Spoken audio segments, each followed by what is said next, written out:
នេះជាសកម្មភាពដែលចោលសមុទ្របានខ្លែងខ្លួនជាអ្នកលក់បន្លែហើយបោកបញ្ឆោតដើម្បីឲ្យនាវិកឲ្យខ្លួនបានឡើងទៅលើកប៉ាល់ឬក៏នាវាដឹកទំនិញហ្នឹងដើម្បីធ្វើការប្លន់យករបស់ដែលមានតម្លៃតែម្ដងនេះគឺជាសកម្មភាពដែលគេកំពុងតែការពារចោលសមុទ្រផងដែរសម្រាប់កប៉ាល់ដឹកទំនិញឬក៏នាវាដឹកទំនិញមួយចំនួនទាំងអស់គ្នាបែរឆ្ងល់ហេតុអីបានជាអត់បំពាក់ជាមួយនឹងកាភ្លើងប្រកបណាកប៉ាល់ដឹកទំនិញឬក៏នាវាទាំងអស់នេះគឺគេអាចបំពាក់ជាមួយនឹងកាភ្លើងបានទេបើសិនជាពួកគេបំពាក់កាភ្លើងដើម្បីការពារខ្លួន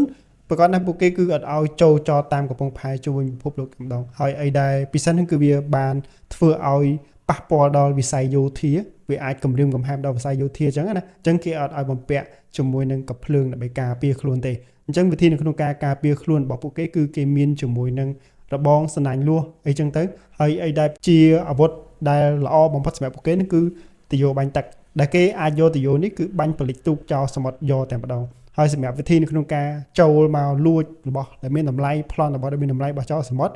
ក្រៅតែពីខ្លែងបន្លំខ្លួនជាអ្នកលក់របស់លក់បន្លែលក់អីចឹងហើយ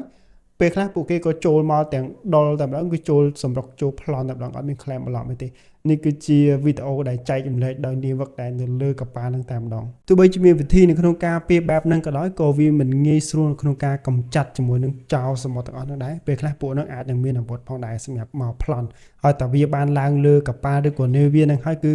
បបាក់នៅក្នុងការនិយាយតថ្លៃជាមួយពួកវាដែរគឺវាយកទាំងអស់តែម្ដងពេលខ្លះមនុស្សក៏វាយកដែរចឹងមិនថាកុំថាឡើយនៅលើគោកសំបីតែនៅលើទឹកក៏នៅតែមានចោលដែរបងប្អូននេះគឺជាសាប៊ូកក់ព្យាបាលសក់ CC Premium សាប៊ូកក់ព្យាបាលសក់ CC Premium នេះគឺជាប្រភេទសាប៊ូធម្មជាតិរបស់ខ្មែរយើងវាផ្ដោតសំខាន់ទៅលើឯកទេសសក់តែម្ដងមិនថាបងប្អូនមានបញ្ហាសក់អង្គែកមរបស់សក់ឆេះសក់បែកចុងឬជាពិសេសគឺបញ្ហាសក់ជ្រុះបងប្អូនប្រើត្រឹមតែរយៈពេល3ថ្ងៃគឺឃើញលទ្ធផលតែម្ដងអញ្ចឹងបើសិនបងប្អូនចង់សាកជាមួយសាប៊ូកក់ព្យាបាលសក់របស់ខ្មែរយើងបងប្អូនអាចឆាតទៅកាន់ Page CC Premium បាន